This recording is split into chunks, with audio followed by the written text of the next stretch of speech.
বাণিজ্য সংবাদে স্বাগত আরেকবার। সাথে আছি আমি খান মোহাম্মদ সালেক।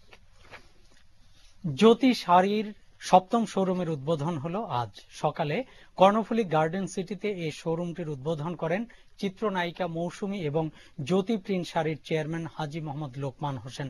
এ সময় ব্যবসায়ী, সাংবাদিক ও সাংস্কৃতিক ব্যক্তিত্ব উপস্থিত ছিলেন। জ্যোতি শাড়ির চেয়ারম্যান বলেন, দেশি বিদেশি বৈচিত্র্যপূর্ণ শাড়ির সমাহার ঘটেছে এই শোরুমে। শাড়ির গুণগত মান অক্ষুণ্ণ রেখে এবং সীমিত দামে ক্রেতাদের কাছে শাড়ি পৌঁছে দেওয়ার লক্ষ্য নিয়েই এই শোরুমের উদ্বোধন করা হয়েছে।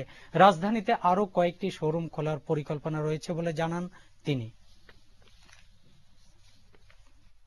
আমাদের কাছে কোনো কাস্টমার, আমাদের ক্রেতা যাতে প্রতারিত না হয়, যার জন্য আমরা মূল্য এবং মালের দিকটা নিশ্চিত করছি। মানে সঠিক মূল্য দেওয়ার জন্য আমাদের চিন্তা ভাবনা সবসময় আছে, যার পরিপ্রেক্ষিতে আমরা প্রথম থেকেই এক দামে এই জ্যোতি শোরুম চালু করি।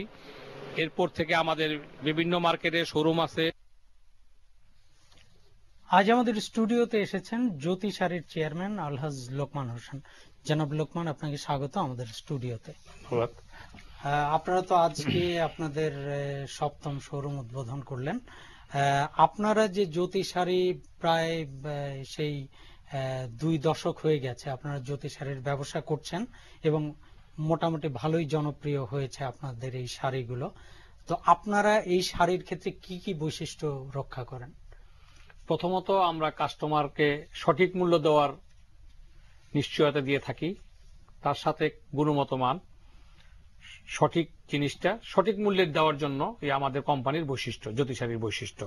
আর আপনারা তো দেশি এবং বিদেশি শাড়ি দুটোই আপনারা এখানে বিক্রি করেন। দেশি শাড়ি কোন কোন শাড়ি? আমাদের দেশি জামদানি শাড়িটা, যেটা ঢাকার জামদানি মসলিন শাড়ি হিসেবে পরিচিত, সেই শাড়িটা।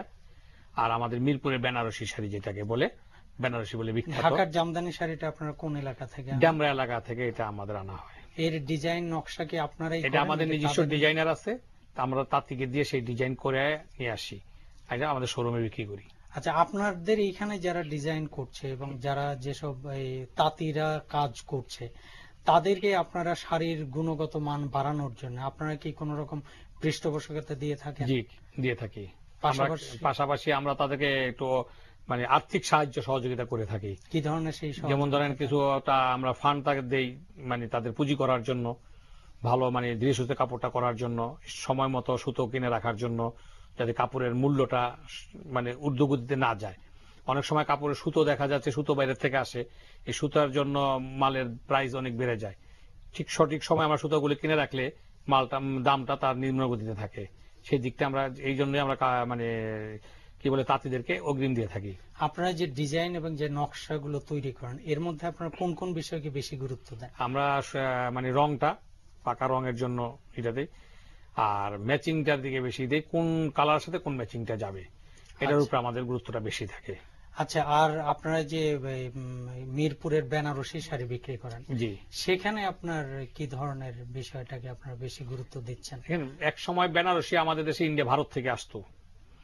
আমাদের পৃষ্ঠপোষকতায় আমাদের শোরুমে বেনারসি শাড়ি ব্যাপকভাবে বিক্রি করার ফলে আজকে ভারত থেকে কোনো বেনারসি শাড়ি আমদানি হয় না, যেটা আমরাই দাবিদার যে আমরা এগুলো বন্ধ করতে পারছি। আজকে আমরা মিরপুরের পৃষ্ঠপোষকতা করে আমাদের নিজস্ব ডিজাইন দিয়ে, নিজস্ব কারিগর দিয়ে আমরা বেনারসি আইটেমগুলো তৈরি করতেছি। সেই সাথে ভারতের আরো কিছু সিনথেটিক শাড়িও আমরা তৈরি করে এখানে বিক্রি করে থাকি। আচ্ছা, তো আপনারা যে ওই মিরপুরের শাড়িগুলো করছেন, এখানে যাদেরকে আপনারা পৃষ্ঠপোষকতা দিচ্ছেন, এরকম কতগুলো কর্মী মিরপুরে কাজ করেন? আমাদের আন্ডারে আছে প্রায় 70-80 জন কর্মী আছে। আপনারা তো প্রধানত বিয়ের শাড়ি, মিরপুরের শাড়িগুলো ব্যবহার না, এখন আপনার অকেশনাল শাড়ি আমরা করে থাকি পার্টি ফাংশনে পরার জন্য। বিয়ের শাড়ি তো আছে, তার সাথে সবসময় মানে মনে করেন যে একটা পার্টিতে পরার জন্য ওই ধরনের শাড়িও করে থাকি। আপনারা যে বিয়ের শাড়ি বিক্রি করছেন, এই বিয়ের শাড়ির ক্ষেত্রে বাংলাদেশি শাড়ি বেশি বিক্রি হচ্ছে নাকি আপনার মিরপুরের শাড়ি বেশি বিক্রি হচ্ছে? না, আপনার বিয়ের শাড়ি আমাদের দেখা যাচ্ছে যে ভারতীয় শাড়িগুলো বেশি বিক্রি হচ্ছে। আচ্ছা, এখন বাংলাদেশে তো ভালো ভালো বেনারসি শাড়ি তৈরি হচ্ছে, কাতান শাড়ি তৈরি হচ্ছে। এখন ভারতের শাড়ি আপনারা এখন না এনে ঠিক মিরপুরের শাড়িগুলোকে কি আপনারা পৃষ্ঠপোষকতা দিয়ে এর গুণগত মান আরো বাড়ানোর চিন্তা ভাবনা করেছেন? আমরা চেষ্টা করতেছি, আপ্রাণ চেষ্টা করতেছি যে ভারত থেকে যাতে শাড়িগুলো না আসে।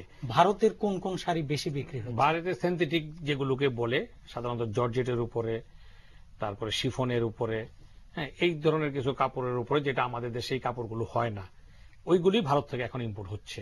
তো আপনারা যে এই দামের ব্যাপারে একটা কথা বলা হয়ে থাকে যে শুধু আপনাদের এখানে না, সব বাজারেই দেখা যাচ্ছে যে শাড়ির দাম ক্রমেই বেড়ে যাচ্ছে, সাধারণ মানুষের নাগালের বাইরে চলে যাচ্ছে। এরা যখন কোনো অনুষ্ঠান করতে যায়, সেই অনুষ্ঠানের ক্ষেত্রে দেখা যায় যে শাড়ি কিনতে গিয়েই তাদের বাজেটের একটা বড় অংশ চলে যাচ্ছে। আসলে এই দামের ব্যাপারে আপনার কি মূল্যায়ন কি? আমরা সবসময় চেষ্টা করি কম দামি কাপড় কাস্টমারকে, আমাদের ক্রেতাদেরকে দেওয়ার জন্য। এখানে আমরা আমদানি করি, আমদানির পলিসির উপর নির্ভর করে দামের ব্যাপারটা। ট্যাক্স পে করতে হয় আমাদেরকে, প্রচুর পরিমাণ ট্যাক্স পে করতে হয়। ট্যাক্স দিয়ে দেখা যাচ্ছে যে প্রায় 500 টাকা একটা শাড়ি, সেটা আমাদের দেশে এসে প্রায় 1200-1250 টাকা পড়ে যায়। তো ট্যাক্স যদি একটু কম থাকতো তাহলে দামটা, মূল্যটা আরো কমে যেত। গভর্নমেন্টের একটু সহযোগিতার প্রয়োজন আছে এখানে। আচ্ছা, দেশীয় শাড়ির ব্যাপারে একটা বিষয় যে দেখা যাচ্ছে যে তাঁতি শাড়ি তৈরি করছেন, তার কাছ থেকে ঢাকায় একটা শোরুমে আসা পর্যন্ত বেশ কিছু মধ্যস্থতাকারীর মাধ্যমে শাড়িটা ঢাকায় আসছে। তাতে দেখা যায় যে এখানে একটা পজিটিভ দিক হলো যে মাঝখানে আরো একটা গ্রুপ তৈরি হচ্ছে যাদের কর্মসংস্থানের সুযোগ তৈরি হচ্ছে। এটা যেমন বাস্তবতা, তেমনি আরেকটা বাস্তবতা যে একজন তাঁতির কাছ থেকে যে শাড়িটা বিক্রি হচ্ছে 200 টাকায়, সেই শাড়িটা যখন ঢাকায় চলে আসে তখন সেই শাড়িটা দেখা যাচ্ছে যে 400 টাকা বা 500 টাকা হয়ে যাচ্ছে। সেক্ষেত্রে তাঁতি যে মূল্য পাচ্ছেন, অনেক সময় তাদেরও অভিযোগ থাকে যে আমরা ন্যায্য মূল্য পাচ্ছি না, কিন্তু একজন ক্রেতা উচ্চ মূল্যে কিনতে হচ্ছে। আসলে এই যে মাঝখানে যে হাত বদলগুলো হয়, এই বিষয়টাকে আপনি কিভাবে দেখেন? আমরা যে আমাদের যে ঢাকাতে বাংলাদেশের যেসব কারিগর আছে, যাদের দিয়ে আমরা প্রোডাকশন করাচ্ছি, আমরা সরাসরি তাদেরকে সহযোগিতা করি, আমাদের পৃষ্ঠপোষকতা চলে। এখানে তৃতীয় ব্যক্তির প্রবেশ করার কোন স্থান আমাদের কোম্পানিতে নাই। আমরা সরাসরি তাঁতির থেকে কাপড় আমাদের কোম্পানিতে জমা নিয়ে আমরা বিক্রি করি। সেই কারণে কি আপনি বলতে পারেন প্রাইসটা আমরা নিম্নমুখে, আমাদের প্রাইসটা জেনুইন, যার জন্য কাস্টমারদের কাছে আমাদের জ্যোতির একটা ফিক্সড প্রাইস সম্বন্ধে জনপ্রিয়তা আছে। আরেকটা বিষয় যে শাড়ি তো আমাদের ঐতিহ্য, বাংলার ঐতিহ্য, এবং আপনার নারীরা সবসময় শাড়ি পরেন, কিন্তু ইদানিং দেখা যাচ্ছে যে আপনার শাড়ি অনেকটাই কমে যাচ্ছে।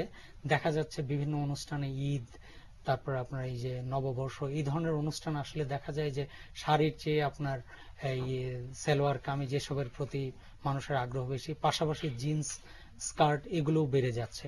আসলে এই শাড়ির ঐতিহ্যকে ধরে রাখতে হলে আমাদের কি কি করা দরকার?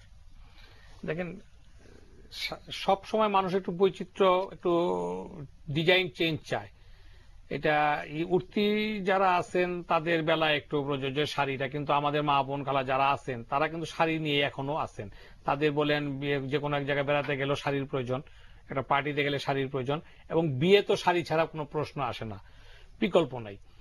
আর আপনি দেখবেন হয়তো যে 3 পিস যেটা আছে, বা আপনি স্কার্ট বললেন বা জিন্স বললেন, এগুলো দিয়ে কিন্তু অফিসে করা যায়, অফিস ডিউটি করা যায়, স্বাচ্ছন্দ্য বোধ করতে পারে। কিন্তু একটা শাড়ি একটা বাঙালি ললনার জন্য যে সৌন্দর্য ফুটিয়ে তোলে, এটা কিন্তু একটা ওই সালোয়ার কামিজে অন্য কোনো পোশাকে সেটা সম্ভব না। বিদায় শাড়ির জনপ্রিয়তা আগে যেমন ছিল এখনো আমাদের কাছে মনে হয় তাই আছে, তেমনই আছে। আপনারা এই শোরুমটা, আপনারা তো আগে আরো 6টা শোরুম করেছেন, এবং এখন আপনারা এই সময়ে এই কর্ণফুলী গার্ডেন সিটিকে বেছে নিলেন কেন? আমাদের এই অঞ্চলটা, যেমন মালিবাগ থেকে এদিকে যে আছে টিকাটলি, যাত্রাবাড়ি, এদিকের কাস্টমারদের মানে অনুরোধে আমাদের এখানে শোরুম করা। তাদের ওদিকে যেতে একটু কষ্ট হয়, যেমন গাউসিয়ার দিকে যে যানজট এখন আপনারা সবাই জানেন, বাসা থেকে বেরোলে 1 ঘন্টা লাগে, 2 ঘন্টা লাগে একটা মার্কেটে পৌঁছতে। যার জন্য কাস্টমাররা অনেক অনুরোধ করছেন আমাদের কাছে যে আপনাদের ওই অঞ্চলটা একটা শোরুম হলে আমাদের জন্য সুবিধা হয়। আপনারা ভবিষ্যতে আর কোথায় কোথায় শোরুম? আমাদের ভবিষ্যতে আপনার গুলশানে 1 নম্বরে আমাদের একটা শোরুমের কাজ চলতেছে। তারপরে আমাদের ঢাকার বাইরে এরপর আমরা প্রোগ্রাম নিব চিটাং শহরের দিকে। গুলশানের এটা কবে নাগাদ উদ্বোধন? আমরা ঈদের আগে করার চিন্তা ভাবনা আছি। আপনারা কি শুধু শাড়ি নিয়েই কাজ করছেন নাকি এর বাইরে আরো কিছু? আমরা এবার গুলশানের শোরুমেতে আমরা কসমেটিক্সটা ইনক্লুড করব, সালোয়ার কামিজ ইনক্লুড করতেছি, লেডিস ব্যাগ যেটা নাকি ব্র্যান্ডের আইটেমগুলো আমরা এখানে রাখবো ইনশাল্লাহ। আর ঢাকার বাইরে আপনারা কবে নাগাদ শুরু করতে চান? আগামী বছরে আমরা চিন্তা ভাবনা আছি যে আগামী বছরের মধ্যে আমরা ঢাকার বাইরে হাত দিব। আচ্ছা, এখন আপনারা শুধু যেহেতু ঢাকার বাইরে আপনারা চলে যাচ্ছেন শোরুম করার জন্য, আপনারা এখন শুধু এই জামদানি এবং মিরপুরের শাড়িগুলো আপনারা বিক্রি করছেন, আপনারা কি বাংলাদেশে তো আরো অনেক ঐতিহ্যবাহী শাড়ির রয়েছে, সেগুলোও কি আপনারা এখানে সংযুক্ত করার চিন্তা ভাবনা করছেন কিনা? জি জি, আমাদের আগামীতে আমাদের শোরুমে আমাদের দেশীয় শাড়ির প্রত্যেকটা ব্র্যান্ডই থাকবে এবং একটা সুতি কাপড় থেকে আরম্ভ করে সবই থাকবে, যাতে মানে সব সময় পরার কাপড় যেটা আছে সেটাও থাকবে, সর্বোচ্চ শাড়িটাও থাকবে। আমাদের শাড়ির ঐতিহ্যকে ধরে রাখা এবং শাড়ির গুণগত মান বাড়ানোর ক্ষেত্রে, যেমন আপনার ওই মসলিনটা হারিয়ে গেছে, মসলিন নিয়ে অনেক কথা, অনেক গল্প, অনেক কিংবদন্তি আছে, সেই মসলিনটা হারিয়ে গেছে। তো এই নাকি দেখেন, মসলিনটা হারিয়ে গেছে বললে ভুল হবে, মসলিন কিন্তু এখনো মসলিনের জায়গায় আছে। সরকারের পৃষ্ঠপোষকতা আরেকটু করে তাহলে মসলিনটা আগের জায়গায় আবার চলে আসবে। এখন যে মসলিন হারিয়ে গেছে তা না। জামদানি শাড়ি, বাংলাদেশের মসলিন শাড়ি যেটাকে বলে জামদানি শাড়িটা, ওইটারই রূপ জামদানি শাড়ি। এটা আমাদের দেশেও এটার যেমন চাহিদা আছে, দেশের বাইরেও প্রচুর চাহিদা আছে। আমাদের ভারতে যেমন আমরা ভারত থেকে কিছু কাপড় আনি, আবার আমাদের এখান থেকে জামদানিও ভারতে প্রচুর চাহিদা আছে। হ্যাঁ, কিছু কিছু রপ্তানি হচ্ছে, এটা হারিয়ে যায় নাই। তা আমাদের আরো মনে করেন যে আমরা যদি সরকার একটু পৃষ্ঠপোষকতা করে, ওখানকার তাঁতি যাদের আছে তাদের একটু সুযোগ সুবিধা, সরকার একটা সেল গঠন করে তাদের দেখাশোনা করে, তাহলে মনে হয় এই জিনিসটা হারাবে না। আমরা আশা করব যে আপনারা আপনাদের পরিকল্পনা অনুযায়ী এগিয়ে যাবেন এবং দেশের প্রত্যেকটা শাড়ির ঐতিহ্য বিভিন্ন জায়গায় যে ছড়িয়ে ছিটিয়ে আছে সেগুলোকে আপনারা ধরে রাখবেন এবং সেগুলোকে আরো উন্নত করার জন্য আপনারা কাজ করবেন। স্টুডিওতে সময় দেওয়ার জন্য আপনাকে ধন্যবাদ। আপনাকেও ধন্যবাদ। কথা বলছিলাম জ্যোতি শাড়ির চেয়ারম্যান আলহাজ লোকমান হোসেনের সাথে। দর্শক, নিমতলী